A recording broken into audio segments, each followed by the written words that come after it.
Ngayon, pag-uusapan natin ang tungkol sa apat na prutas na maaaring sirain ang iyong memorya at apat naman na tunay na nakakatulong para protektahan ka laban sa pag-usbong ng demensya. At sinasabi ko ito ng buong katapatan. May isang partikular na prutas na hinihiling ko. Pakiusap. Huwag mo nang ipagpatuloy ang regular na pagkain dahil kapag ito ay naging bahagi ng araw-araw na pagkain mo, lalo na pagkatapos ng isang tiyak na edad, pinapabilis nito ang pagbaba ng kakayahang mag-isip ng hindi nagdudulot ng sakit at walang malinaw na babala. Hindi ka nito mararamdaman na masama ngayon. Nagsisimula ito sa maliliit na nakakaligtaang bagay, hirap sa pagtuon, mga pangalan na nawawala sa isip. Habang marami ang iniisip na normal na lamang sa pagtanda, tahimik na sinisira ng prutas na ito ang iyong utak. Ang pinakadelikado, hindi ito kakaiba o mahirap hanapin. Makikita ito sa mga juice, sa mga almusal at sa mga healthy habits ng milyon-milyong tao sa Brazil.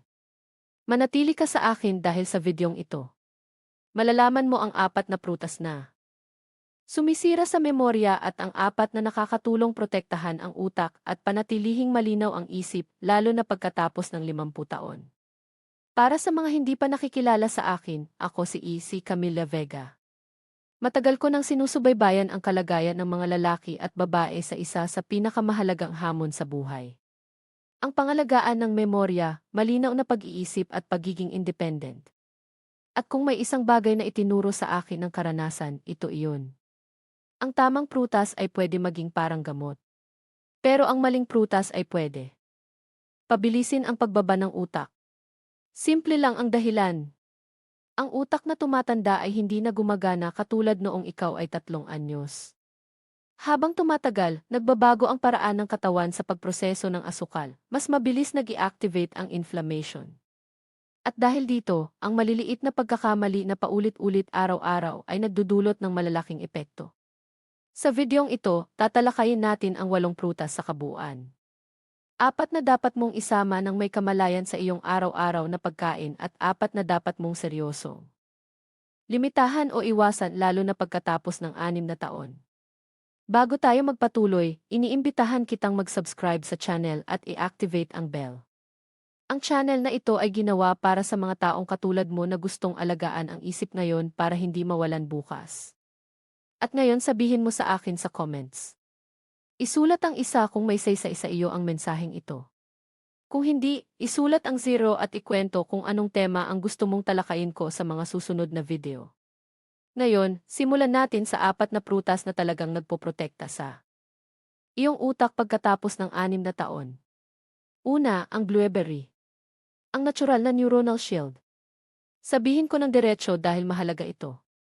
Kung pagkatapos ng 6 na anyos napapansin mo na hindi na kasing reactive ang isip mo tulad dati.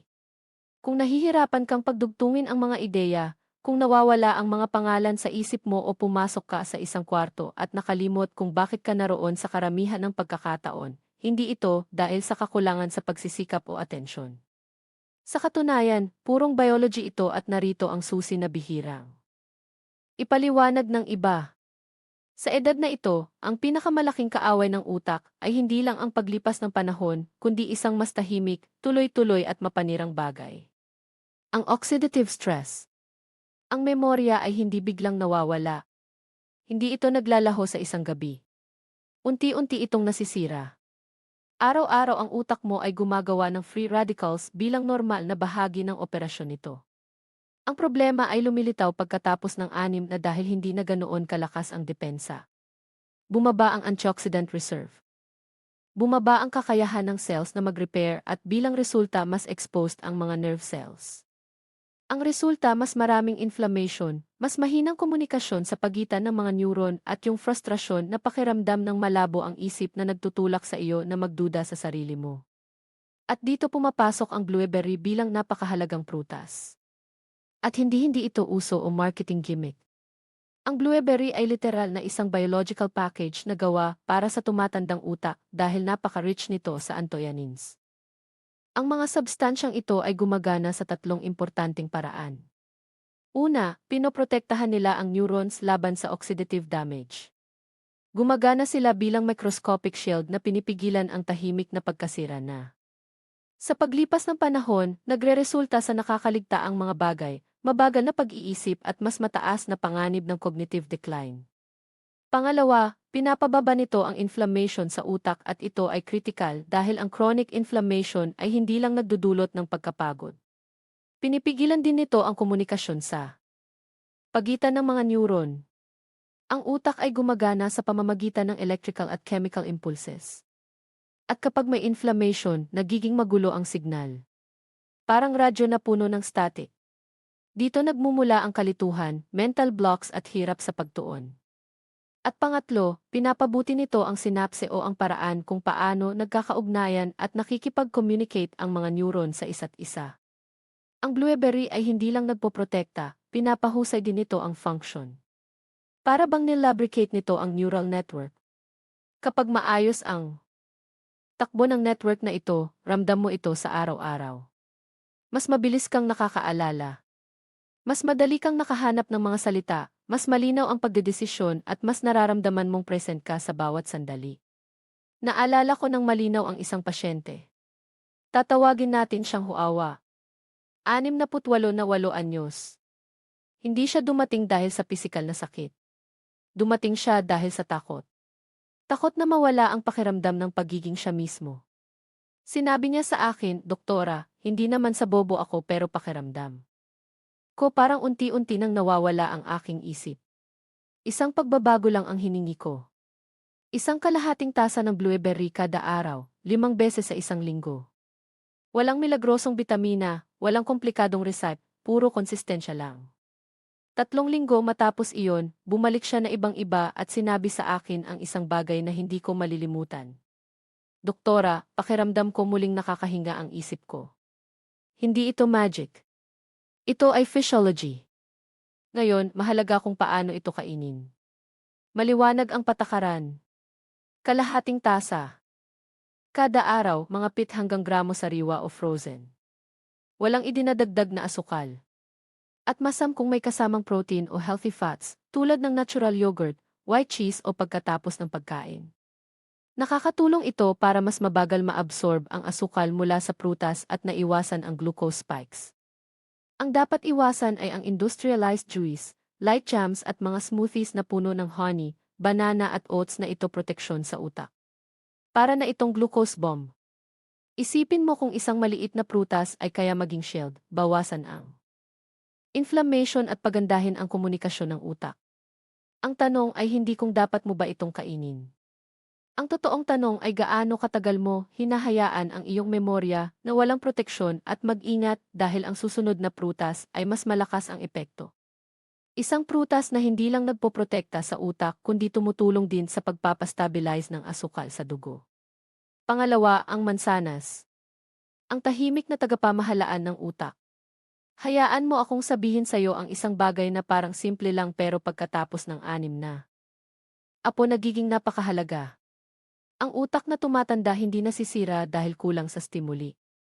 Nasisira ito dahil sa sobrang internal imbalance. Imbalance sa sugar, imbalance sa inflammation, imbalance sa energy ng cells at dito pumasok ang isang prutas na maraming tao ay nasesep na hindi mahalaga dahil pangkaraniwan lang ito. Hindi exotic, hindi kaagad nakakakuha ng atensyon. Wala ring mga pangakong milagro. Pero gumagana ito mismo kung saan pinakakailangan ng mature na utak sa balancing pang-internal. Pagkatapos ng 6 na hindi na ganoon kabilis ang pagproseso ng glucose tulad ng dati. Yung dati sa 4 na anyos parang nagbibigay lang ng energy. Ngayon ito na ang maaaring magdulot ng mabagal na pag-iisip, iritabilidad ng walang malinaw na dahilan, mga maliliit na nakakalimutang bagay at yung pakiramdam na andyan ka pero hindi buo ang presensya mo at hindi ito nangyayari ng basta-basta.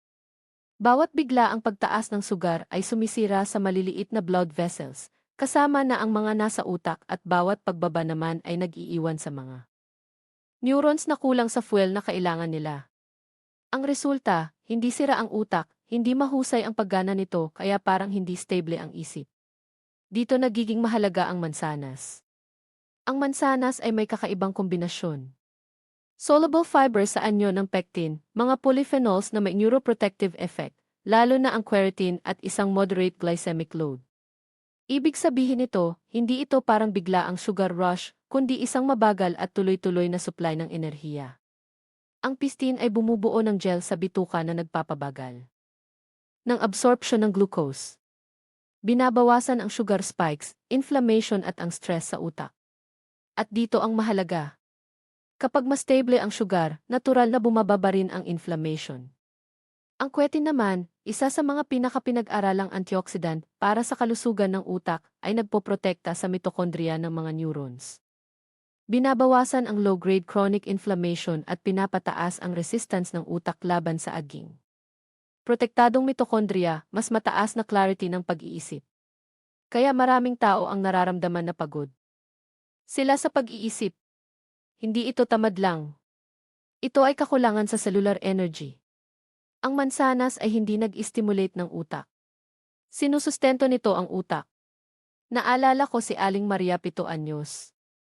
Wala siyang Alzheimer's o dementensya pero lagi siyang may mental instability. Isang araw malinaw, ang susunod na araw parang malabo. Inirekomenda ko ang isang maliit na pagbabago. Huwag na siyang uminom ng fruit juice at kumain ng isang buong mansanas na may balat sa pagitan ng umaga o pagkatapos ng lunch. Pagkalipas ng 2 linggo, sinabi niya sa akin ang isang bagay na tunay na nag-iwan ng marka. Doktora, hindi ko na nararamdaman na paakyat pababa ang isip ko. Ito ay regulasyon. Napakahalaga ng tamang paraan ng pagkain. Palaging buong prutas. Huwag sa juice kasama ang balat. Mas mainam kung berde o may matinding pula. Isang mansanas kada araw ay sapat na at mas mabuti pagkatapos ng pagkain o kasama ng protein. Ang mansanas ay hindi nagbibigay ng euphoria. Ginagawa nito ang isang bagay na mas mahalaga pagkatapos ng 6 na. Pinapanatili nito ang stability at ang stability ang pundasyon ng memorya, atensyon at autonomy. Pangatlo, ang pomegranate ang tagaprotekta ng memorya sa pangmatagalan.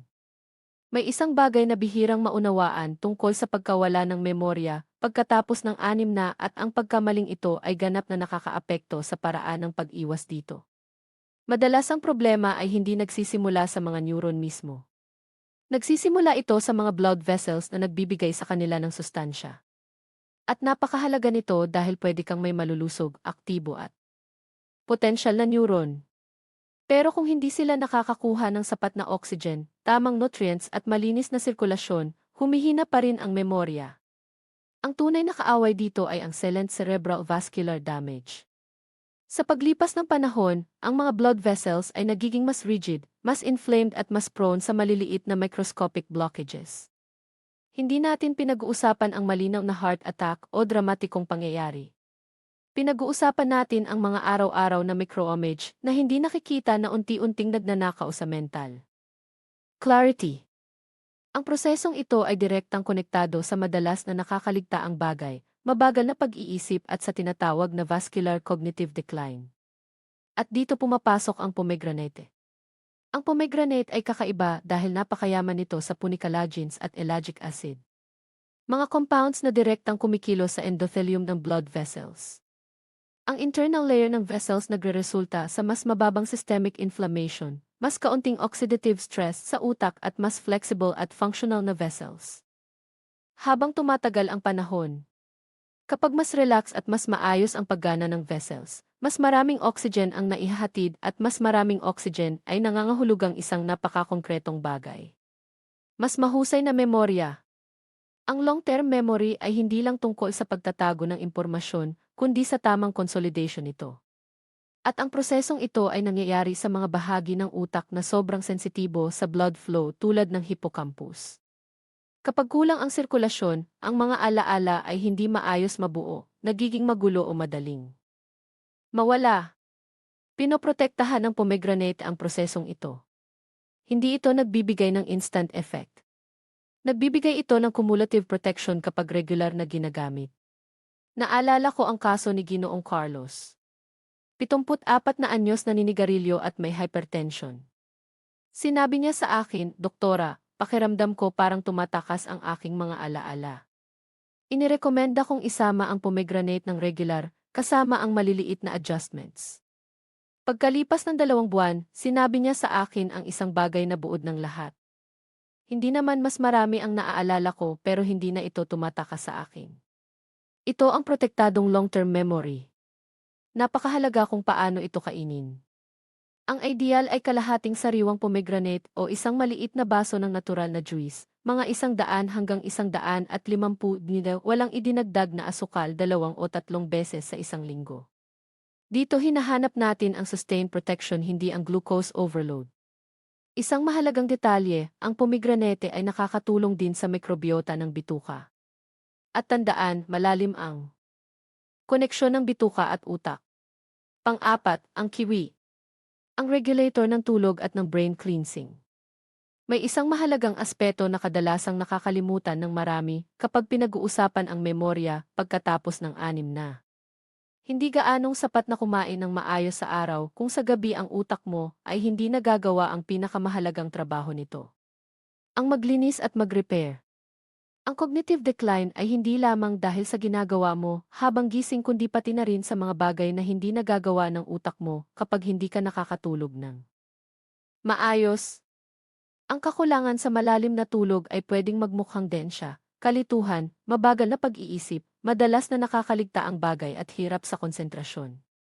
Hindi laging Alzheimer's. Kadalasan, ito ay utak na pagod at hindi nagkaroon ng pagkakataong mag-reboot. Pagkatapos ng 6 na natural na nagbabago ang tulog. Bumababa ang melatonin production. Mas mahirap makatulog at nagigising ka ng pagod kahit na maraming oras ang nakalipas sa kama. Sa malalim na tulog, na-activate ang isang mahalagang sistema, ang lymphatic system. Gumagana ito bilang internal cleaning ng utak. Tinatanggal ang metabolic waste, toxins at harmful proteins. Kabilang ang beta-amyloid, isa sa pinakonektado sa Alzheimer's. Kapag hindi maayos ang tulog, hindi gumagana ang system na ito. Nag-iipon ang toxins at sa paglaon lumalabas ang mental fog, mga nakakaligtaang bagay at pinabilis na aging ng utak. Dito pumapasok ang kiwi bilang tahimik ngunit epektibong kaalyado. Hindi nito pinipilit o pinapasobra ang tulog. Tinutulungan nito na maibalik ang natural na mekanismo ng pagpapahinga. May natural na serotonin ito. Ang neurotransmitter na sa gabi ay nagiging melatonin. Sa pagtanda, nagiging mas mabagal ang prosesong ito at ang kiwi ay tumutulong ng maayos. Mayroon din itong potassium at magnesium mga mineral na nagpaparelax sa neuromuscular system. Naalala ko si Aling Helena, 71 anyos na dumating sa klinik dahil sa insomnia. Ang pinakakabahala sa kanya ay hindi ang pagod kundi ang kalituhan sa araw. Gumawa kami ng maliit na pagbabago, 1 o 2 kiwi, mga 1 oras. Bago matulog. Sa loob ng ilang araw, mas madaling nakatulog siya. Pagkalipas ng 2 linggo, mas malinaw ang isip niya sa araw dahil pinayagan niya ang utak na gawin ang alam nitong gawin, maglinis at mag-repair habang natutulog. Napakahalaga rin kung paano kainin 1 o 2 medium kiwi, mga 1 oras bago matulog. Ang kiwi ay hindi nagtatrabaho sa araw. Nagtatrabaho ito habang nagpapahinga ka. At ito ang dahilan kung bakit isa ito sa mga pinakamahalagang prutas pagkatapos ng 6 na apo. Dahil ang memorya ay hindi lang napoprotektahan ng kinakain mo, kundi pati ng mga bagay na pinapayagan mong gawin ng utak mo habang natutulog. Ngayon, tulad ng may mga prutas na nakakatulong, mayroon ding iba na tahimik na sumasagasa. Sa loob ng maraming taon, paulit-ulit nilang itinuro sa atin ang isang sobrang simpleng ideya. Ang prutas ay laging malusog, walang iba pang konteksto. Pero pagkatapos ng 6 na po, hindi na ganoon kasimple ang katawan. Ang ilang prutas kapag sobra ang pagkain o hindi tama ang timing ay pwede maging tahimik na sanhi ng inflammation, sugar imbalance at unti-unting cognitive decline. At ang pinakadelikado dito, hindi mo ito nararamdaman sa ngayon. Hindi masakit at walang malinaw na babala. Unti-unti itong naipon araw-araw. Una, ang sobrang hinog na saging, ang nakatagong sugar detonator. Maganda ang texture, matamis at kilala bilang nagbibigay ng energy. Pero pagkatapos ng 6 na po, ang energy ay pwede maging dahilan ng problema. Bakit? Dahil habang humihinog ang saging, halos lahat ng starch nito ay nagiging simple sugars. Ito ay mabilis pumasok sa dugo na nagdudulot ng malalaking sugar spikes. Bawat spike ng sugar ay nag-a-activate ng inflammatory response. At bawat inflammatory response ay direktang nakakaapekto sa mga blood vessels ng utak. Kapag paulit-ulit itong nangyari, nagiging cumulative ang damage. Maraming matatandang tao ang kumakain ng saging araw-araw sa tingin nila ay magaan ito. Pero sa totoo, inilalagay nila ang utak nila sa isang constant metabolic roller coaster. Hindi ibig sabihin na bawal ang saging kundi. Hindi ito dapat kainin araw-araw, lalo na kung wala pang pagkain sa tiyan at huwag sobrahin ang hinog nito. Pangalawa, ang maliliit na ubas matamis at madaling ma-overe ang ubas ay mukhang inosente dahil maliit pero dito nagmumula ang problema. Napakadaling kainin ng sobra ng hindi namamalayan. Isang dakot, magiging dalawa. Ang dami na iyon ay parang sugar rush na hindi na kayang i-handle ng tumatandang utak. Bukod dito, ang mga modernong ubas ay pinili para maging mas matamis, mas kaunting fiber at mas mataas ang impact sa glucose. Sa matatandang tao, ang pattern na ito ay konektado sa mas mataas na inflammation, mas mabilis na mental fatigue at mas mababang cognitive clarity. Kung kakainin man, dapat sa napakaliit na dami, paminsan-minsan lamang at hindi bilang standalone snack. Pangatlo, ang mangga. Sobrang sugar para sa sensitibong utak. Isa ang mangga sa prutas na may pinakamaraming natural sugar, at ang matinding tamis nito ay warning sign pagkatapos ng 6 na maraming tao, mas nagiging dessert ito kaysa functional food. Nagdudulot ito ng mabilis na glucose spikes at pwede magdulot ng antok, kalituhan o yung pakiramdam na mabigat ang isip. Marami akong nakita na pasyente na kumakain ng mangga sa tingin nila ay nag-aalaga ng katawan. Pero sa totoo, pinapalakas nila ang parehong mekanismo na sumisira sa utak. Hindi nakikilala ng utak kung natural sugar o concentrated sugar ang kinain, basta mataas ang metabolic impact. Kaya hindi para sa regular consumption ang mangga. Pang-apat, ang fruit juices. Ang pinakamalaking panlilin lang pagkatapos ng 6 na. Kung may isang bagay na nire-recommend ko na bawasan, halos lubusan pagkatapos ng 6 na, ito ay fruit juices. Kahit homemade pa, kahit sinasabing walang sugar. Bakit? Dahil sa pag-juice ng prutas, nawawala ang fiber at nai-concentrate ang sugar. Ang natitira ay literal na liquid glucose na diretso sa dugo. Resulta malalaking sugar spikes, generalized inflammation at sobrang stress para sa utak. Maraming matatanda ang umiinom ng juice sa umaga sa tingin nila ay healthy start ng araw. Pero sa totoo, naghahanda lang sila ng lupa para sa mental fatigue at poor concentration. Ang juice ay hindi prutas. Ito ay sugar na walang preno. Pagkatapos ng 6 na, ang problema ay hindi ang prutas mismo, kundi ang dami, ang dalas at ang konteksto ng pagkain nito. Ang maling prutas na pinili ay pwede sirain ang lahat ng pagsisikap mo para alagaan ang iyong memorya. Ang magandang balita, hindi mo kailangang alisin lahat. Kailangan mo lang maging mas strategic. Kapag bumaba ang sugar spikes, bumababa rin ang inflammation. Kapag bumaba ang inflammation, nakakalaya ang utak. At kapag nakalalaya ang utak, bumabalik ang clarity. Pagkatapos ng maraming taon na nag-aasikaso ng mga tao na 6 na at kahit 80 anyos, napunta ako sa isang malinaw na konklusyon. Hindi ang pagtanda ang pinakamalaking hadlang. Ang pinakamalaking hadlang ay ang maliliit na habits na inuulit natin araw-araw nang hindi iniisip. Ang memorya ay hindi biglang nawawala. Unti-unti itong naubos, tahimik dahil sa mga pagpipili ang mukhang inosente. Ngayon, natutunan mo ang isang mahalagang bagay. Hindi ito tungkol sa pagkain ng marami. Hindi tungkol sa paghahanap ng milagrosong solusyon. At hindi tungkol sa pamumuhay sa takot. Ito ay tungkol sa pag-intindi kung paano gumagana ang iyong katawan sa yugtong ito. Nakita mo na may mga prutas na aktibong nagpoprotekta sa utak mo. Ang blueberry, mansanas, pomegranate at kiwi ay narito dahil gumagana sila kapag ginamit ng tama. At naintindihan mo rin na may mga prutas na kapag kinain ng walang kontrol, pwede magdulot ng kabaligtaran. Ang sobrang hinog na saging, ang labis na ubas, ang madalas na pagkain ng mangga o ang mga juice ay pwede mag-destabilize ng sugar, mag-inflate ng utak at nakawin ang clarity ng hindi mo namamalayan. Gusto kong sabihin sa'yo ng buong katapatan. Hindi ka pa broken. Hindi pa huli ang lahat. Ang katawan mo ay nakikinig pa rin at ang utak mo ay tumutugon pa rin. Nakita ko ang mga tao na pinalitan ang juice ng isang buong prutas at hindi na nila nararamdaman ang morning fog. Nakita ko rin ang mga nagdagdag ng blueberries at napansin na mas madali na silang makapag-concentrate. Nakita ko ang mga pasyente na napabuti ang tulog sa pamamagitan ng simpleng nightly ritual. Hindi ito mga milagro. Ito ay biology na gumagana kapag nirerespeto. Hindi mo kailangang gawin ang lahat ng perfect o baguhin lahat ngayon. Pumili ka lang ng isang bagay mula sa natutunan mo dito at magsimula doon. Panatilihin ang habit na iyon. Ulitin, ganito nabubuo ang tunay na kalusugan pagkatapos ng 6 na apo, hindi sa extremis kundi sa consistency. Kung nakatulong sa iyo ang mensaheng ito, mag-subscribe sa channel at i-activate ang bell. Dito nagbabahagi kami ng content para sa mga taong tulad mo na gustong tumanda ng may dignidad, clarity at autonomy. Kung may mga tanong ka o gusto mo akong talakayin ang isang partikular na tema, iwan mo sa comments. At kung may kilala kang pwede ring makinabang sa mensaheng ito, i-share mo. Ako si Camilla Vega at gusto kong tandaan mo ito. Hindi ka masyadong matanda para muling maramdaman ang clarity. Hindi ka pa masyadong malayo para maibalik ang iyong mental clarity, memorya at kumpiyansa.